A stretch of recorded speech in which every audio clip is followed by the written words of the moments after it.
Nothing was crossed, and yet everything shifted. That sentence confuses many people, because we're taught to look for moments, for clear lines, for visible violations. But picture a woman standing in an elevator. The booking is over, nothing went wrong, and yet her body is still slightly on, her shoulders not fully released, breath not quite returned to full, a low hum of something she cannot name. That is what this episode is about, because most boundaries don't collapse all of a sudden. They don't break, they thin out.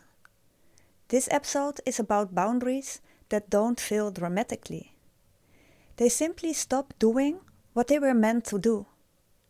Not because someone pushed, but because something kept being accommodated. And accommodation, over time, changes the shape of self. As the creator of the Psychology for Escort framework and founder of Psychologists for Escorts, I help exceptional women understand the psychological impact of their work. Earlier in this series, we talked about emotional labor, about dissociation, about power and desire, about containment. Those episodes describe how women adapt, how the nervous system learns, how regulation becomes efficient, how intensity becomes structured. They explain the mechanisms. They explain what changes internally. But adaptation doesn't stay abstract. It shows up somewhere. And one of the first places it becomes visible is in boundaries. This episode is not about violation. It's not about dramatic overstepping. It isn't about crisis. It is about erosion. The kind that happens quietly. Because boundaries aren't static rules. They aren't fixed walls.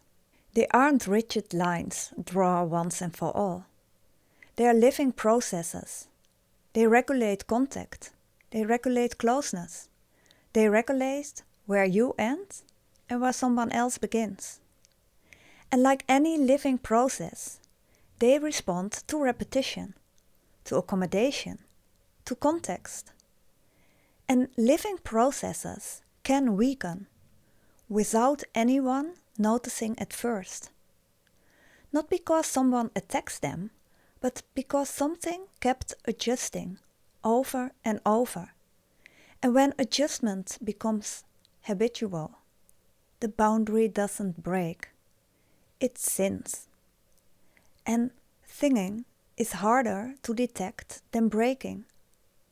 That is why this episode comes now, because once we understand adaptation, we have to look at where it reorganizes the self.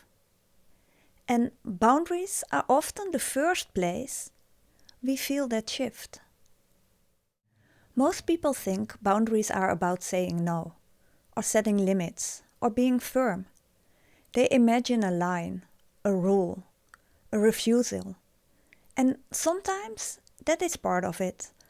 But psychologically, boundaries do something far more subtle. They regulate proximity. They regulate influence. They regulate how much of you is available and how much must remain yours. A boundary is not primarily a wall. It's a filter. It decides what enters. It decides what stays out. It decides what requires adjustment. And most importantly, it protects your internal reference point. Your internal reference point is the quiet sense of, this is me. This is what I feel. This is what I prefer. This is what feels right. And it's not loud. It's not dramatic. It's subtle. But it orients you. Orientation here doesn't mean physical distance. It means internal positioning, knowing what is yours and knowing what is not, knowing what you feel, without automatically absorbing what someone else feels. Boundaries protect that internal position. They don't separate bodies. They differentiate responsibility. They help your nervous system recognize this emotion is mine, this expectation is his. This desire belongs to me. This regulation is not my obligation. Without that differentiation, the nervous system must constantly sort what is mine, what is not, and constant sorting is exhausting. When boundaries work, you don't think about them. You don't analyze every interaction afterwards. You don't replay conversations to check if you overextended. You don't feel slightly displaced in your own body. You move through contact and return to yourself easily. There is no residue, no internal recalculation, no subtle loss of footing. This is what healthy boundaries provide. Not rigidity, but ease. Ease means your nervous system doesn't have to stay on guard. Ease means your internal reference point remains stable during contact. Ease means you aren't suddenly adjusting who you are to maintain harmony. So boundaries are not about control, they are about coherence. Control is external, coherence is internal. When you rely on control, you manage the other person. When you rely on boundaries, you remain organized within yourself. And that distinction is essential in high-demanding relational work. Because when your work requires warmth, responsiveness, attunement, it becomes very easy to confuse flexibility with permeability. Flexibility allows movement. Permeability allows erosion. A flexible boundary bends and returns. A weakened boundary bends and does not fully restore. When boundaries are intact, something very simple happens. You don't lose yourself in contact. You don't absorb emotions that aren't yours. You don't carry subtle responsibility for someone else's internal state. You don't feel obligated beyond agreement. You participate, but you remain anchored. That anchoring is not visible, but you feel it afterwards. You leave an interaction and you are still yourself. No internal displacement, no quiet confusion. When boundaries weaken, this is the first thing that changes. Not the rules, not the agreements, the internal reference point. You may still say no, you may still follow your structure, but something inside feels slightly less solid, slightly more negotiable. And because this shift is subtle, it often goes unnoticed at first. Which is why understanding what boundaries actually do is more important than knowing how to say no. Boundaries protect identity stability during contact. They allow you to engage without reorganizing yourself in the process. And when they function well, you don't think about them at all. You simply experience ease, not control, ease. In escort work, boundaries are usually clear at entry.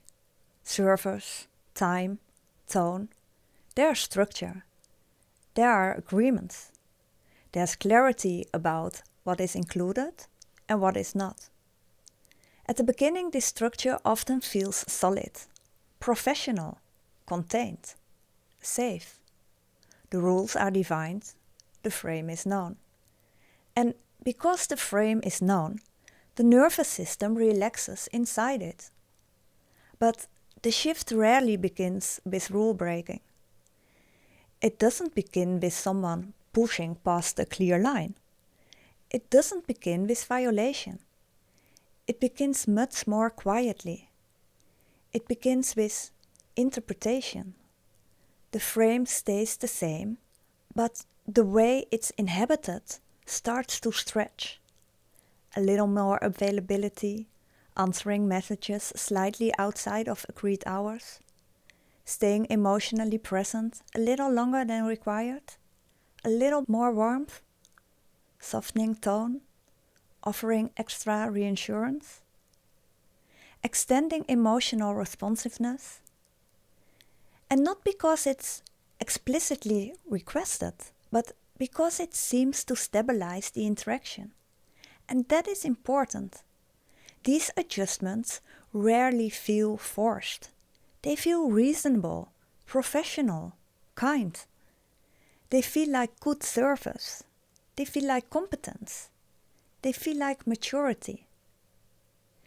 And reasonability is where boundaries erode best. Because when something feels reasonable, the nervous system doesn't activate defense. It activates cooperation. There's no internal alarm, no sense of danger, no obvious overstepping. Nothing feels wrong, nothing feels unsafe, nothing feels crossed. The surface remains the same, the time technically remains within the structure, the tone still appears professional, but internally, something begins to reorganize. Each small accommodation teaches the nervous system something. It teaches flexibility is rewarded. Extra availability stabilizes outcomes. More warmth reduces friction. And the body likes reduced friction. It prefers smoothness of attention. So it learns. It leans toward what works. And what works often involves slightly expanding beyond the original frame. Not dramatically, incrementally. The key word here is incremental. Boundaries rarely collapse in one moment. They thin through repetition. The first time you expand slightly, you notice. The second time, you justify. The third time, it feels normal. And normalization is powerful because once something feels normal, it is no longer registered as adjustment. It registers as standard. This is how the internal reference point begins to shift. Not through pressure, through repetition. And repetition reorganizes identity. Over time you may find yourself anticipating needs before they are expressed, extending emotional care before it is required, staying regulated beyond what was originally agreed. Again, not because you must, but because it smooths the interaction. Because it prevents awkwardness. Because it maintains control. And control feels safe. But every extension carries subtle costs. Not dramatic cost, energetic cost. A little more emotional output. A little less internal anchoring. And because nothing overt feels wrong, the nervous system does not categorize this as boundary weakening. It categorizes it as adaptation. This is where many women say, I don't know when it changed. I just slowly became different. And that's accurate, because what changed was not the rule, it was the interpretation. And interpretation lives internally. Over time you may notice something subtle. After an interaction, there's a slight depletion. not because something crossed the line, but because something extended beyond the original frame. And when that extension becomes consistent, the boundary still exists externally, but internally it protects less. And this is the beginning of erosion, not collapse, not failure, erosion. A gradual reorganization of what feels acceptable, of how much you give, of how much you carry. And because it's happened quietly, it's rarely addressed early. It's often only noticed when fatigue accumulates, when ease disappears, when something feels slightly off but impossible to name. And yet, something is slowly being reorganized. This is important because accommodation is not the same as consent. Personally, I kept thinking I was choosing. And I was, just within a range that had already decided for me. Those words, accommodation and consent, are often used as if they mean the same thing, but they don't. Consent is a decision. Accommodation is a pattern. Consent happens in a moment. It's conscious, deliberate. You recognize a request, you evaluate it, you check internally, and you choose. Even if the answer is yes, even if the answer aligns with your rules, even if it feels easy. Consent contains awareness. It contains agency. It contains a felt sense of, I'm choosing this. Accommodation is different. Accommodation happens when you adjust without consciously deciding to. There's no explicit request. There's no clear internal check. There's no defying moment of choice. There is simply a subtle shift, a small recalibration, an automatic smoothing. You respond slightly warmer. You extend slightly longer. You soften slightly more. Not because you were pressured. You don't feel pressure. You feel cooperative, professional, kind. It felt like being good at your job. And it was. That's what made it so hard to see. And that distinction is precisely why accommodation is so powerful. Because when you feel pressured, your system activates defense. When you feel threatened, you notice. But when you feel cooperative, the nervous system relaxes. It doesn't recognize risk. It recognizes harmony. And harmony is rewarding, especially in high-demand relational work. You learn that smooth interaction reduces friction. Reduced friction reduces tension. Reduced tension feels efficient. So, accommodation becomes efficient. It becomes automatic. And when something becomes automatic, it no longer passes through conscious choice. This is where the shift happens. Not in the obvious moments, in the invisible ones. Consent leaves you intact, even if you give, even if you extend, even if you offer warmth. You still feel internally positioned. Accommodation gradually shifts that position, because each small adjustment teaches the nervous system, keep adapting, keep smoothening, keep stabilizing.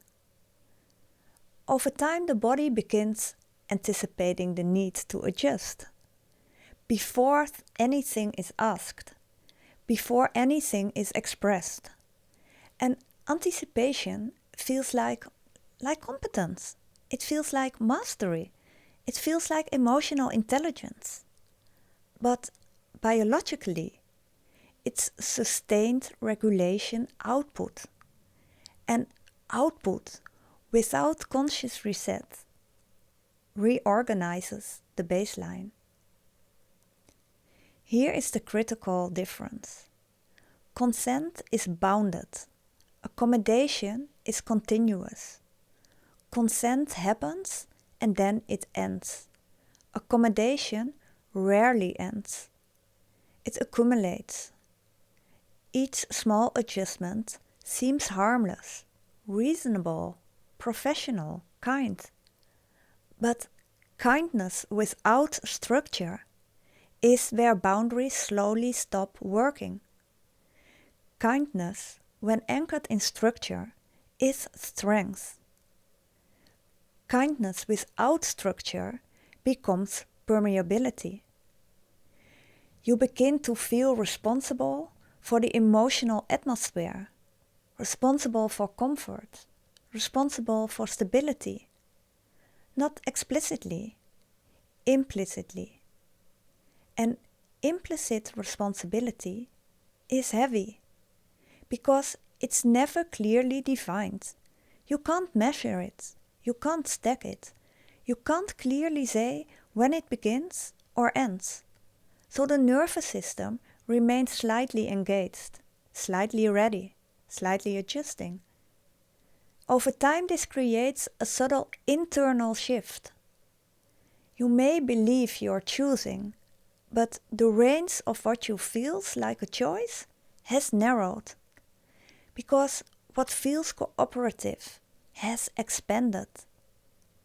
Accommodation feels easier than interruption, easier than recalibration, easier than returning to the original frame. Because ease is seductive. And ease without awareness gradually reorganizes self-perception. You start to see yourself as the stabilizer, the smoother, the one who adjusts. And when that identity solidifies, accommodation no longer feels like a behavior. It feels like who you are. At some point I realized I didn't know what I actually wanted anymore. Not in the work, in general. And this is adaptive intelligence.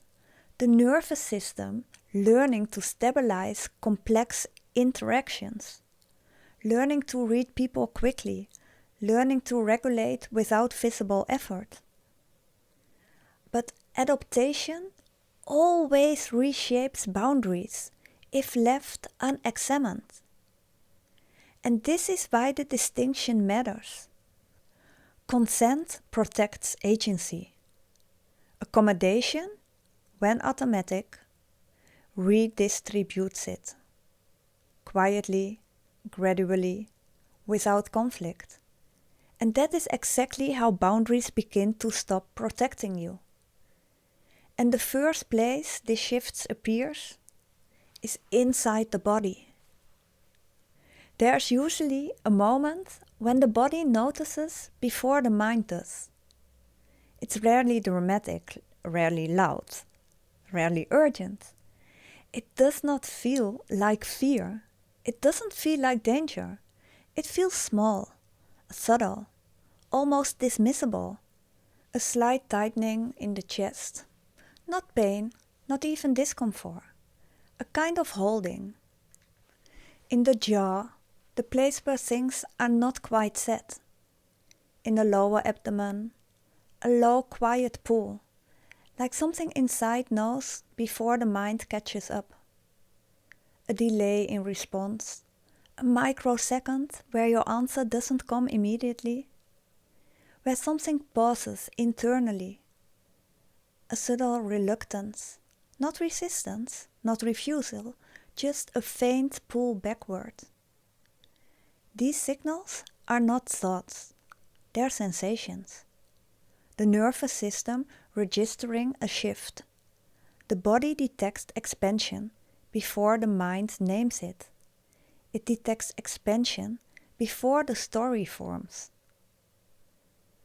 I knew something was slightly off, but I told myself it was just how work felt, that everyone felt this. The tiny contraction in the diaphragm, a slight holding of the breath, a brief increase in muscle tone. But because nothing obviously is wrong, those signals are often overridden. There is no violation, no raised voice, no pressure. The interaction remains polite, contained, professional. So the mind steps in and it explains the insensation away. You tell yourself it's fine, that you are overthinking, that this is just part of the work. And the worst part is, you believe it. And those explanations are not irrational, they are efficient. Because if every small internal signal were treated as urgent, the work would become impossible. So the system learns hierarchy. It categorizes signals. Severe threat, respond. Clear violation, act. Subtle discomfort, adapt. So adaptation becomes default. Over time, the threshold for noticing shifts upward. What once felt like a boundary signal now feels like normal fluctuation. The body still signals, but the mind filters more aggressively. And that's not denial, it's conditioning. Conditioning happens when a repeated pattern teaches the nervous system what is important and what is ignorable. If small contractions repeatedly lead to nothing serious, the system stops escalating them. It learns this discomfort is manageable. This extension is safe enough. This extension doesn't require interruption. And the body adapts by tolerating slightly more.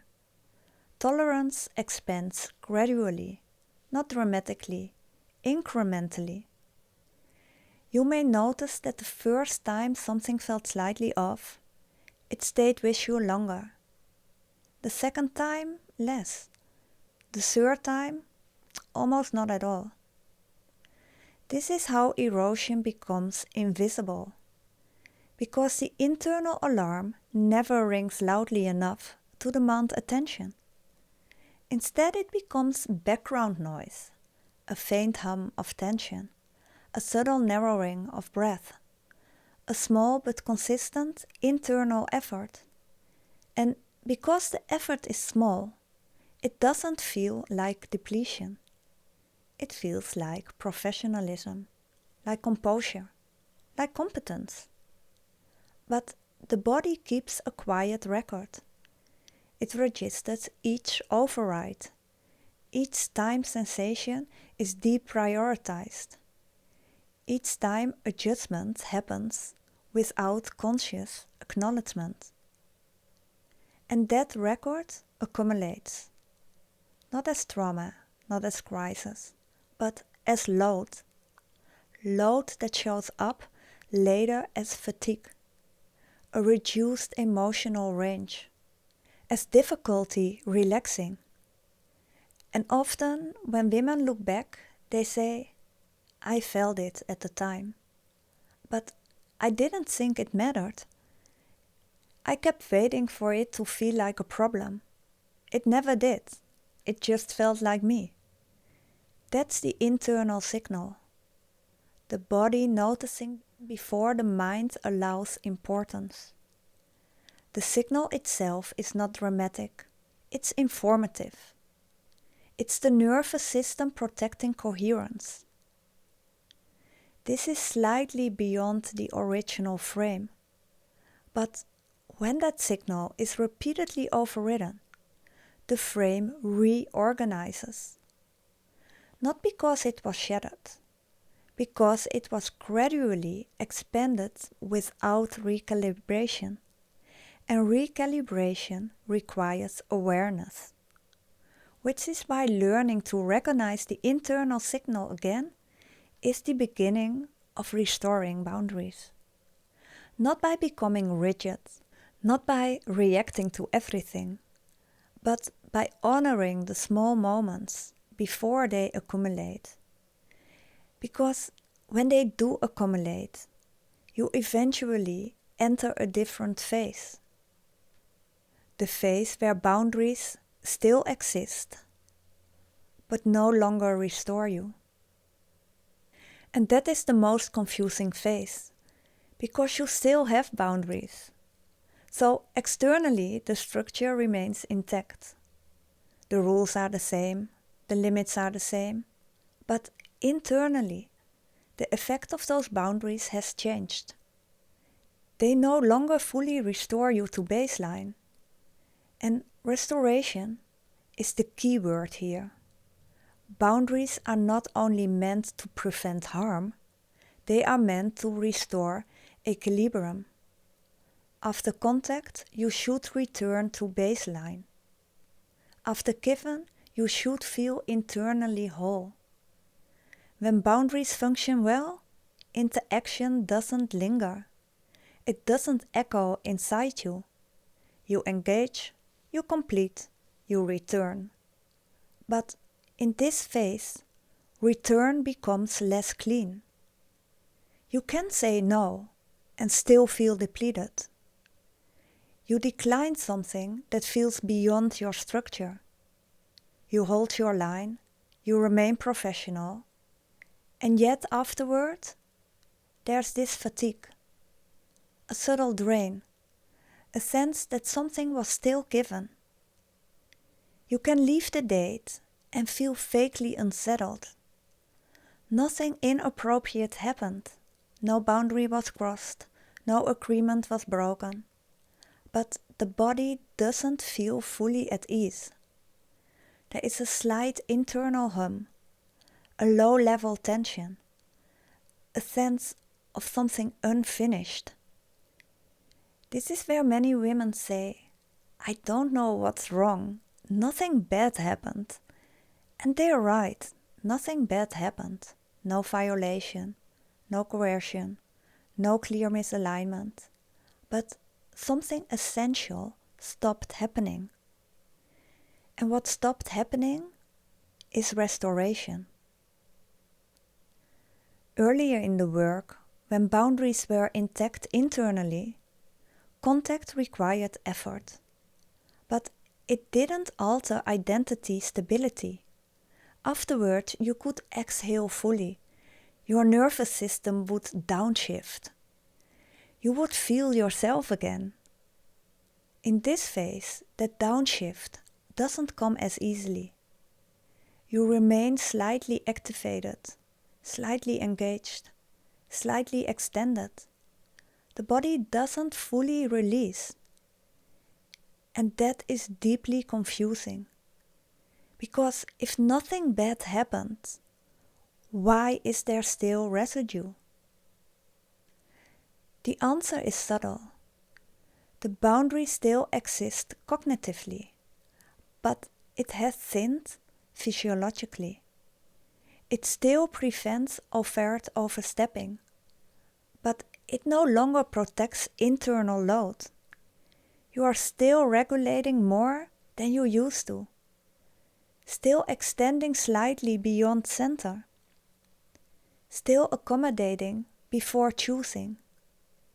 So even when you say no, the baseline has shifted. The nervous system has already been working harder than before. Boundaries are not only about moments of refusal. They are about the accumulative amount of regulation carried during contact. If accumulative load increases, even intact rules can't restore equilibrium. This is why the depletion feels disproportionate. Because the depletion is not about one event. It's about accumulated micro adjustments. And when restoration doesn't happen consistently, the system remains in mild activation. Not anxious, not distressed, but slightly on. And being slightly on, chronically, becomes exhausting. In this phase, women often try to strengthen boundaries externally. Stricter rules, clearer communication, tighter structure. And sometimes that helps temporarily. But if the internal reference point has shifted, external tightening alone doesn't restore protection. Because the issue isn't clarity, it is capacity. The capacity to regulate without cost has diminished. The efficiency that once felt empowering now feels narrowing. And this is where self-doubt quietly enters. Maybe I'm just tired. Maybe I'm being sensitive. Maybe this is normal. It may be normal, but normal doesn't mean neutral. When boundaries no longer restore you, it's not a failure. It's a signal. A signal that cumulative accommodation has outpaced recovery. Nothing catastrophic happened, but something essential stopped happening. Your system stopped fully coming back to baseline. And baseline stability is what allows long-term sustainability. When that begins to thin, confusion increases, fatigue increases, and identity begins to reorganize around being the regulator. Not a conscious choice, but as an adaptation to repeated demand. And when that happens, many women start looking in the wrong place for the explanation. They look at themselves, at their decisions, at their boundaries. But the mechanism didn't begin there. It began earlier, with sustained accommodation. I want to pause here for a moment, because I have a feeling of what's happening inside you right now. You're just understood the mechanism. You have just seen clearly how accommodation works, how it sins, how it reorganizes, how the signals get overridden. And the first thing that happens when you understand the mechanism is you apply it backward. I should have noticed earlier. I should have been firmer. I knew something was shifting and I kept going. That is the internal dialogue.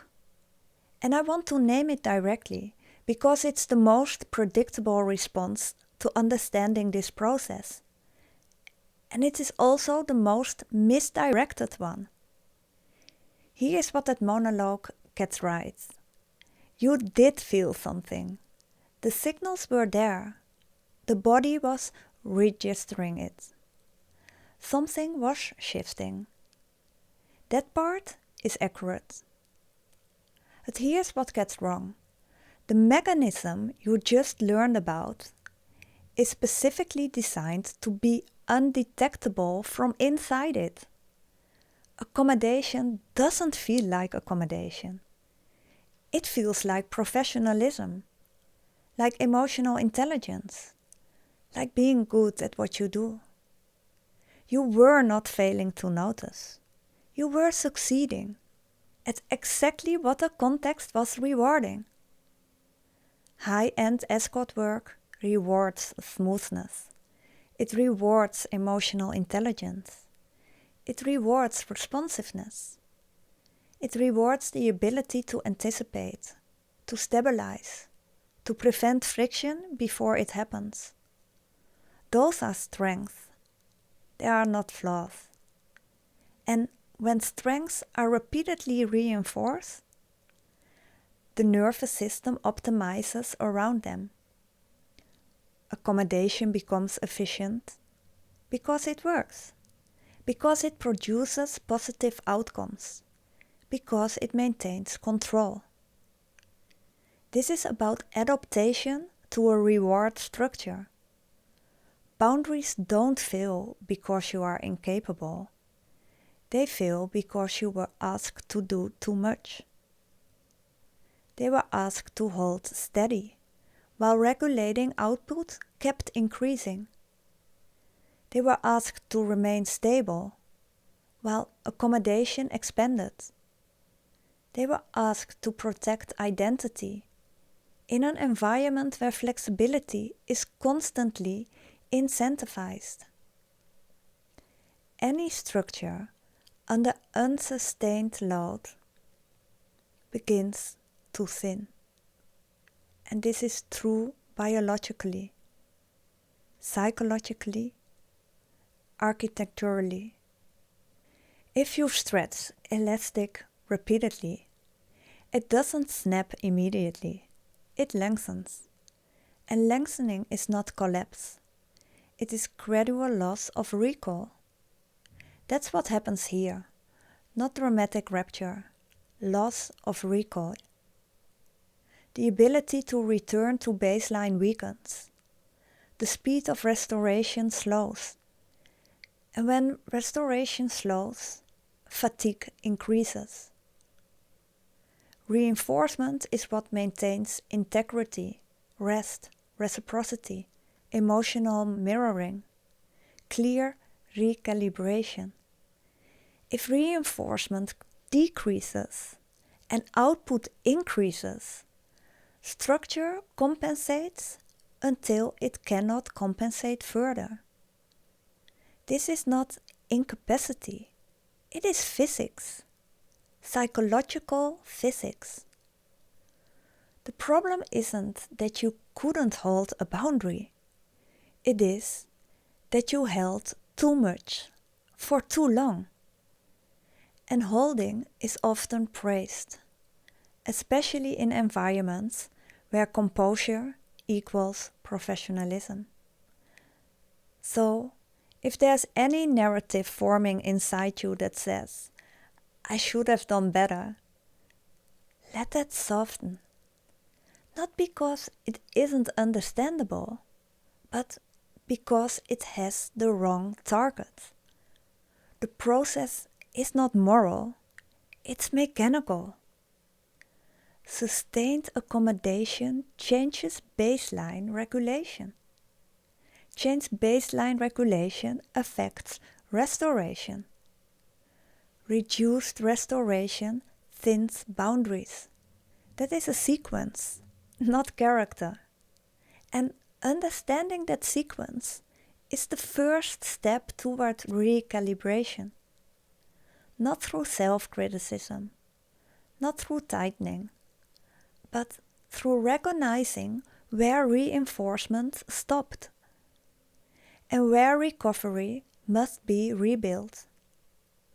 This is not failure, it is adaptive intelligence stretched beyond sustainable range. And anything adaptive can be reorganized. And that is where change becomes possible. Nothing was crossed, and yet everything shifted. This is how most changes happens. Not in explosions, not in confrontations, not in obvious turning points. It happens quietly, gradually, without drama. A boundary doesn't collapse overnight. It recalibrates, slightly, then slightly again. Accommodation becomes normal.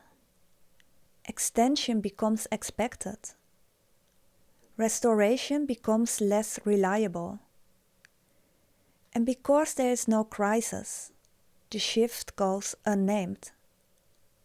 Until one day you notice fatigue, or distance, or a subtle loss of ease. And you look back and think, nothing bad has happened. And you're right, nothing bad has happened. But something essential stopped happening. Restoration, return to baseline, full internal reset. without restoration, any system slowly destabilizes. So, if you recognize yourself in this phase, let this be clarifying, not alarming. Erosion is not a failure. It is information. It tells you where load exceeded recovery. It tells you where structure was compensating. And compensation can be understood, which means it can be reorganized. In the next episode, we look at what happens when you try to rebuild boundaries after they have stopped protecting you. Not by tightening them, not by becoming rigid, not by saying no more aggressively, but by understanding what they were compensating for. Because once you understand the function, you no longer have to rely on force. You can rebuild from coherence. And coherence restores protection far more efficiently than control ever could.